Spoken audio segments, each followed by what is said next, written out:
All right, I threw a couple items on the agenda to talk about today. So first was the situs breakdown on costs. If we're gonna go back to them with a smaller number, hopefully, of cores that we're gonna try to support for production, I just wanted to run through the assumptions and maybe even get a breakdown of what the 8 servers that we have in production now. And that's based off the number that Jose gave. So wrote out all the assumptions, the current costs, and please correct me if I'm wrong on any of these. So sorry, this one is right, because it's about 3,000 per month per server on running costs for the Postgres database servers. And this cost breakdown, we're only calculating, probably a better term, calculating the licensing cost. A question on the per CPU, is that based on our current CPU utilization or allocated cores? Because allocated. Because the actual utilization is way lower than the allocated. We're oversubscribed, or we're over allocated on cores by like 5x, 5 to 10x. So even though we say we have 1,000 cores in production, we're actually only using like 10. We have 96 cores per node, but we only use like 10 cores at a time. I'm pretty sure they count allocated, but what do you mean by we only use 10 at a time? Hold on, let me bring that Prometheus graph.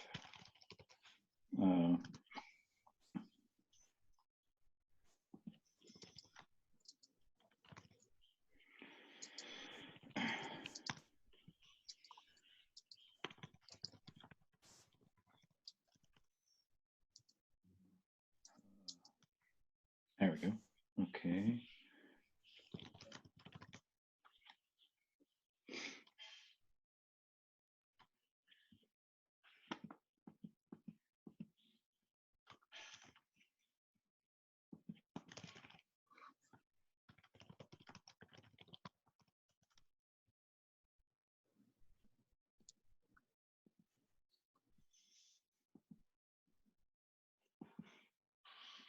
I would say that independently of the number of cores that we have right now, we should actually be looking also from the perspective of what the number of cores and servers and shards will be in the Citus Sharding cluster, right? So absolutely.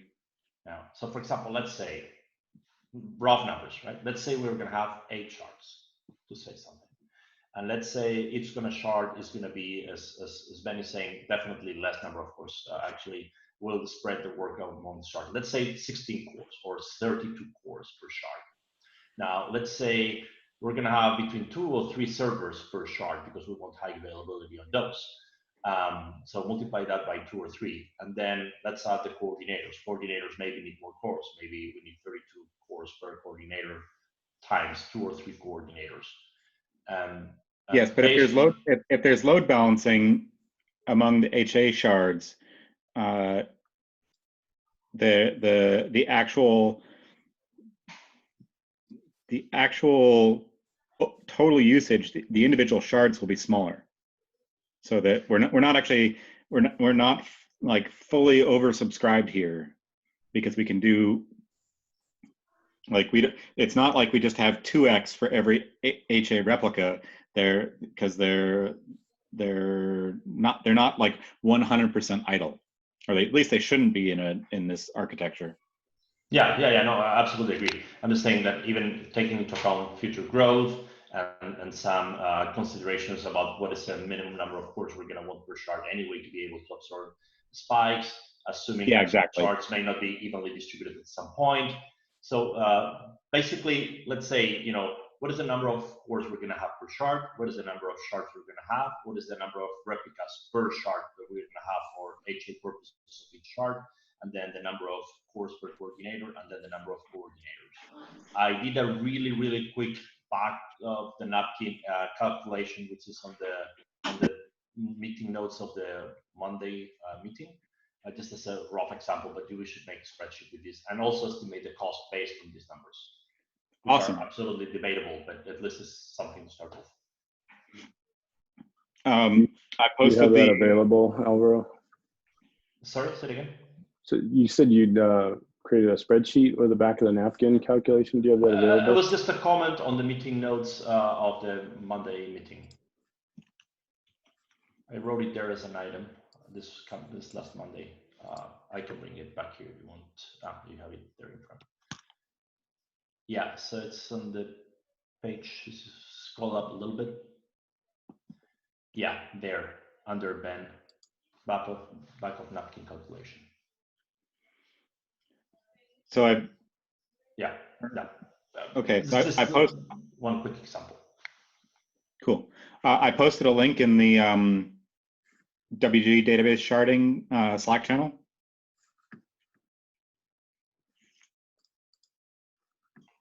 I am not there, by the way, but Okay. Well, we're bringing up a Prometheus graph.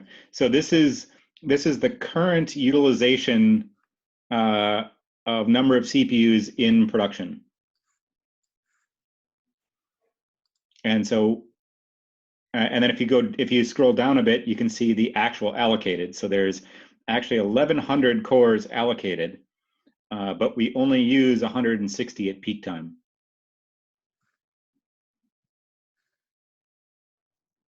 160-ish. So we're oversubscribed or over allocated by about 5x at peak time. Yeah, we also need to take into account there that this is aggregated through master and replicas, right? And there's two kinds of traffic, obviously, read write and read only. Yeah. And the master is in general more saturated than this. So actually part of the over provisioning is because of the write workload and the fact that all replicas need to have the same size, right? Also, by the way, this brings me to another point, which is how Citus is going to handle read-only workloads. As far as I know, there's nothing special there. So they will not offload read workloads to the replicas of the shards that we will have. In other words, our replicas, so each shard is going to have one or another or two nodes for HA purposes, right? We don't want to fail if a one shard fails. Correct. But those shards are going to be, strictly speaking, as far as I know, hot standbys. They're not going to be doing useful work. Yeah, they can't do. They don't support read spreading. I don't think so, because they actually don't support the HA. So HA on the shards is on you. So that's what leads me to guess that they're not gonna, these extra replicas, they're gonna be not supporting any workload. They're gonna be sitting idle. This, of course, needs to be verified, but based on my understanding that they say it just doesn't have the concept of HA for replicas, leads me to believe that obviously the planner is not gonna distribute any workload to something it doesn't know about.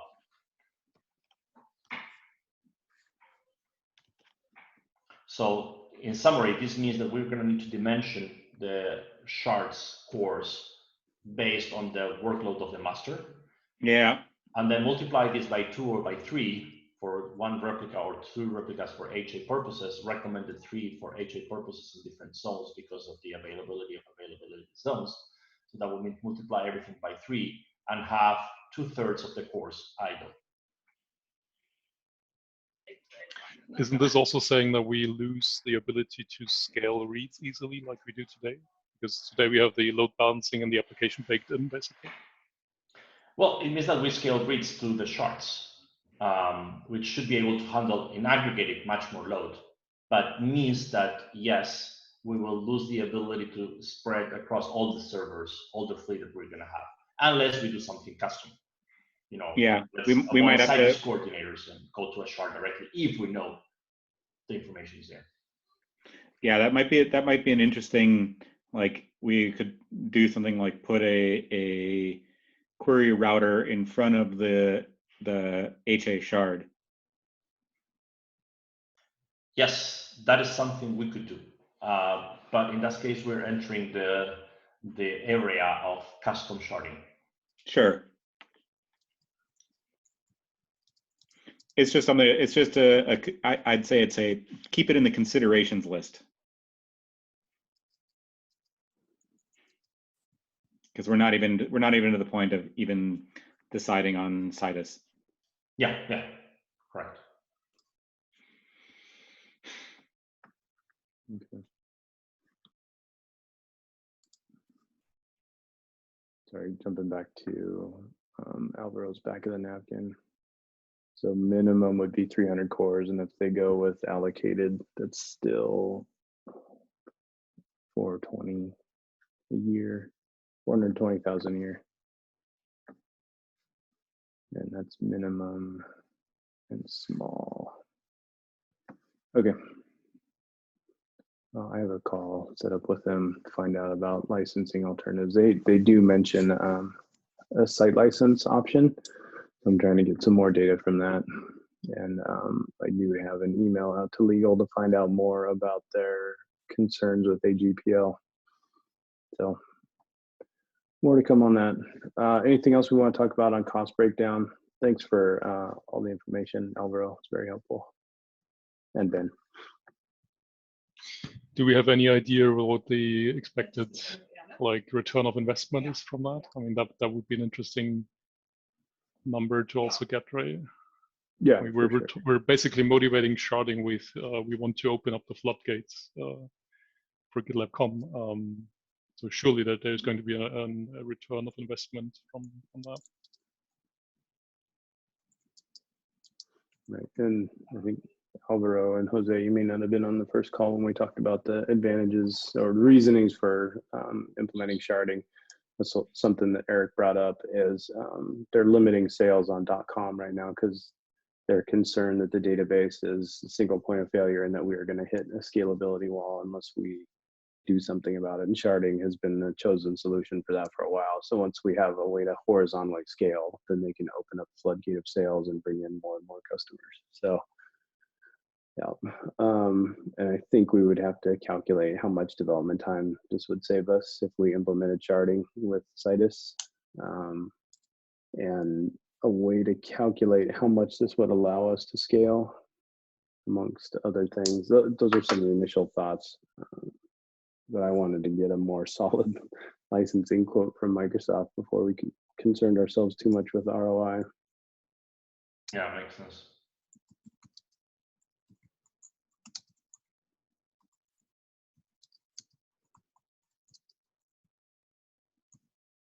Right.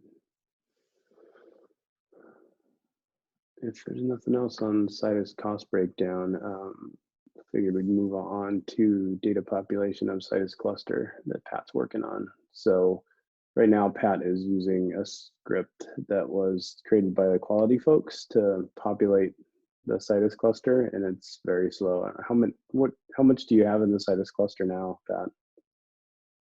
I mean, after running for 12 hours, it's like a few hundred projects, and we're talking like maybe thousands or tens of thousands of issues and things. Mm-hmm. And I know there's I've heard there's an anonymizer script out there for production data. Has anybody on this call ever actually looked at it, or is this precede all of our time? I think the only version that I saw was more than 2 years old, and that's not been maintained since then. I think we've been using that for staging at that time when we created staging to get rid of the sensitive data. And, hasn't been maintained since then, so practically don't have it anymore. But it keeps coming up. Like if we wanted to use production data, which is very convenient, I guess we should have something like this. Okay. And I think someone had mentioned staging data at one point in time. What's the size of our staging data? 600 gigabytes. 600 gigabytes. So comparably small to production, which is about more than 5 terabytes, right? Yes. So if my math is correct, it's about 1/10 of production then. Okay. Are there any metrics on using the anonymizer script? So even if we could anonymize the data, how long would it take to import into a test environment? Do we even have any numbers around that? No, so that script was very basic. Like it was basically identifying the sensitive information and then running updates or masking some text columns or whatever, but basically just updates to those tables. I would imagine that takes a long time if we talk about anonymizing 5 terabytes worth of data. We don't have to touch everything, but there is quite a few things, I guess. Yeah. But getting that just one time and then running it and then having that available as a snapshot and using that, we could be refreshing that every now and then. That has also been a concern with staging, because today we test all the deploys on staging, but the size is really much smaller than production. And ever since we've been discussing like, oh, we should be refreshing staging, but now we don't have this anonymizer script anymore, so we don't know how to do that in the end. So that might also help in that area. Sorry, I was on mute. Do you have a link to the anonymizer script? I can find that later. It got deleted from a Git repository, but we have the history. I'll find it later. Okay. It's probably something we should spend some time on, seeing if it's recoverable.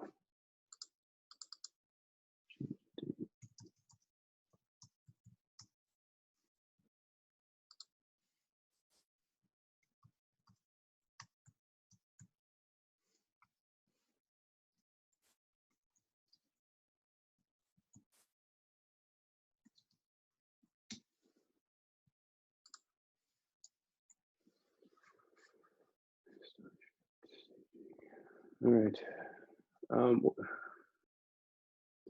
What about using staging data just for now for an initial test? So I don't. Is that any bigger than what you have at the moment, Pat?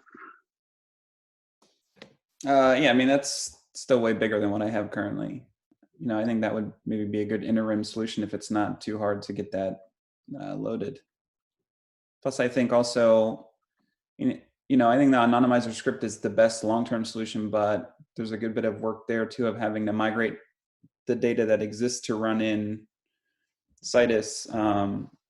So I think having a smaller data set to kind of build, to be able to, build how we're going to, like a simple way to automate adding the columns and populating all the data and stuff that needs to be set up to even get it to run in Citus as well. So that would, if we can get the staging data easily, that would be good for me, I think, to do something in the interim. Yeah, and can it be additive to what you already have in the Citus environment now? So you're adding on top of what you've already imported? Yeah, it could be. It's not gonna, I don't think it's gonna conflict with what's in there. Okay. Where do we get that information? How do we get it imported?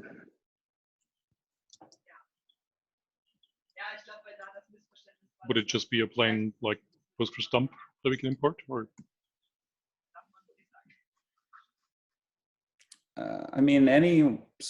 Anything like that works for me, I guess. Mm-hmm. I don't particularly care on the method, I guess. I'm not really sure how I would get it though. You're not sure how you would get it? Is that what you said? Right. Is it something you can get for him, Andreas? Or yeah, sure. If it's just a PG dump, that's not a problem. Okay.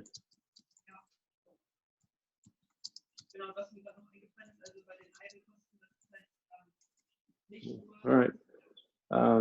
Saw Alvaro added a note about including number of cores for staging dev environments. It's a good call. I'll have to ask Microsoft about licensing that too, if their license is only for production or for everything we're using. That would greatly complicate things. So thank you. I will ask next time we talk to them. All right. Any other topics folks want to cover today?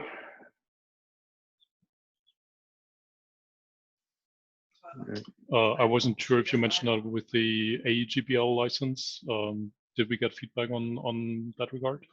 No, I still have an email out to legal right now, and I didn't see anything in my inbox this morning. So, okay.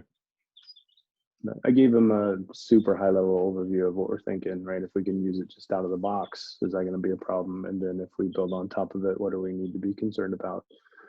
So I expect they'll set up a meeting to ask more questions, or they'll just send an email back saying, no, and we won't have to talk about it anymore. So we'll see. But I'll let y'all know when I hear back from them.